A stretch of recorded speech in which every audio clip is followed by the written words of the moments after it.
Hi, my name is Jody Davis, and I'm Ben's aunt. So Ben has been with Advo since he was in high school. Brian really worked with him really hard to have more of those job skills. And then from the job skills, he was able to come to Hope Village when it opened, and he loved it here. He was over at the deli, and he took orders, and he was able to make the food and do the coffee. And then he moved over here to the ice cream shop, which he really loved. He loves a lot of changes. He likes being able to do that and learning new different job skills. And from there, he was able to go out to the Tri-State Fair, and that's where he is currently right now. And he loves it, and he's so good at it, and he's just excelling with just the opportunities that Advo has given him and the training that they've given him. Hello, my name is Angel Campoya, and I am a job coach at Hope Village with Advo Companies. At the beginning, it was a little challenging because he has his very set ways of doing things, and it did take a little bit for him to learn how to work with others well and learn that redirection isn't a bad thing. Our ultimate goal was for him to succeed and be able to get, a community job and do the best he can. Hi, my name is Brian Martin. I work for Advo Companies, and I've been the employment specialist for the last 4 years. When I first met him, he had another job he didn't love. We did training at our workshop at Advo to gain some maturity and to keep working with us, and you could see it. Once he got into Hope Village, he just blossomed. And so when the opportunity came for him to interview for the Tri-State Fairgrounds, he came in, knocked it out of the park. He showed how much he really wanted this job. He just blew them away as well.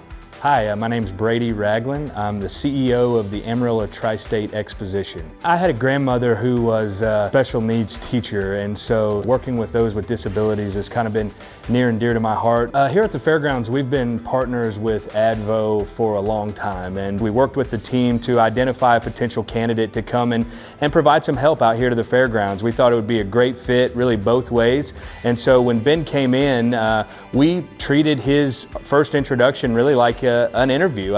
We asked him a few questions, we got to know him a little better. He filled out a written application, and we kind of introduced him to the scope of the job, and we could just tell right away he seemed really excited. We thought he was going to be a great fit personality-wise and in terms of his work ethic, and all those things have been true. He's just been such a welcome addition to our team. He really lights up the room as soon as he talks to all of our different staff members. He's really kind of made our 104-acre complex here his own in a short amount of time. He's taken ownership of his work. He listens. He responds well to feedback, and so he's just been a welcome addition to our team, and we're really happy to have him. Hi, my name is Ben, and I work at the Tri-State Fairgrounds. I interviewed first, and I nailed it, and I got the job. I want to learn how to drive and get here on my own someday to make Brian proud and Carla proud, so I can be more independent, to move out on my own, do stuff like I know I can do on my own.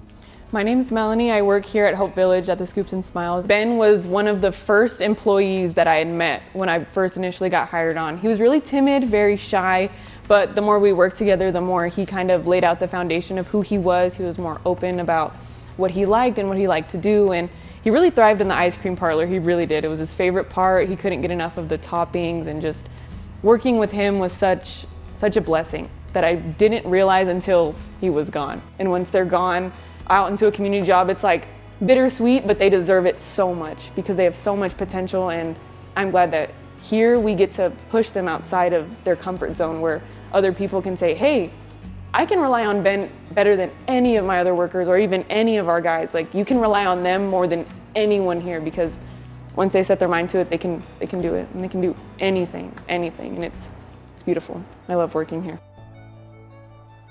And it's very difficult if you take someone with special needs and just put them in what would be considered a typical job without the job training and without the coaches and without the appropriate supervision, because they're not going to succeed. So it's so important that individuals that have special needs, they are truly a part of a community that understands them and has the support for them.